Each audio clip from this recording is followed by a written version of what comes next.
In the days after the September attacks, there were countless rumors about strange coincidences surrounding the events. One report about a group of Middle Eastern men spotted the morning of September 11th parked just across the river from New York City has not gone away. Investigation of their presence has led to questions about whether Israel was conducting espionage on U.S. soil. We're joined now by ABC's John Miller with an exclusive report this evening. That's right, Elizabeth. This is a case that took the FBI and the CIA more than 2 months to sort out, while 5 Israelis waited in jail. It began when this woman was watching the Twin Towers burning from her apartment in New Jersey. She noticed 3 men on top of a van, posing for pictures with the towers burning in the background. And I could see that they were like happy. You know, they didn't look shocked to me. You know, they didn't look shocked. I thought it was very strange. The witness called police, who stopped the van hours later and arrested 5 men. All 5, it turns out, were Israeli. They were turned over to the FBI.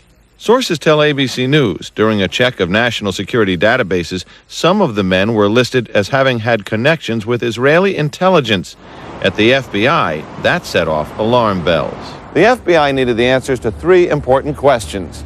Who were these men? What brought them to that parking lot on the morning of September 11th? And did they have any advance knowledge of what was going to happen that day?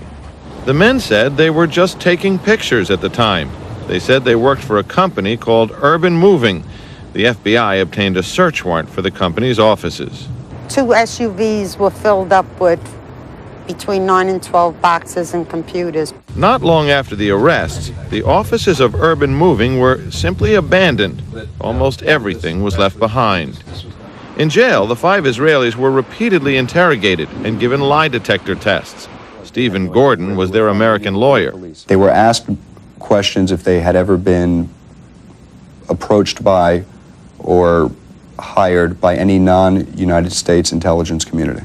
While there is still some debate among American intelligence officials, many investigators believe some of the men were part of an Israeli operation aimed at monitoring radical Islamic charities that support groups like Hamas, something lawyers for the 5 men and the Israeli government strongly deny. These 5 Israelis were not involved in any intelligence operation in the United States. The story is simply false. In the end, the FBI concluded there was no evidence that any of the 5 men had advance knowledge of the September 11th plot. After 71 days, the 5 Israelis were deported, leaving some ruffled feathers among both U.S. and Israeli officials. According to federal officials, the 5 men have been barred from returning to the United States for 10 years, they say because they violated immigration laws. Bottom line, John, is there any evidence any of these 5 men knew about the September 11th attacks before they occurred? The FBI spent a great deal of time examining this question. It does not appear that they were in place taking pictures before the planes hit, but shortly thereafter.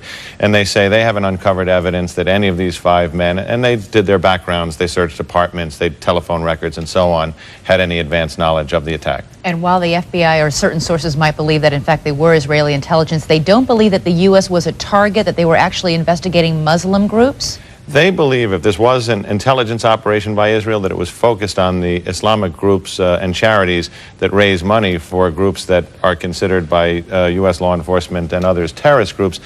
And you'll note that after September 11th, the U.S. moved on many of these groups with indictments, arrests, raids on their headquarters, something that hadn't happened prior to this. These are groups that Israel believes have been funding Hamas and other terrorist organizations? Groups that are responsible for most of the suicide bombings there. All right, John Miller will have a full report. You can see it tonight on 2020 at 10 o'clock Eastern.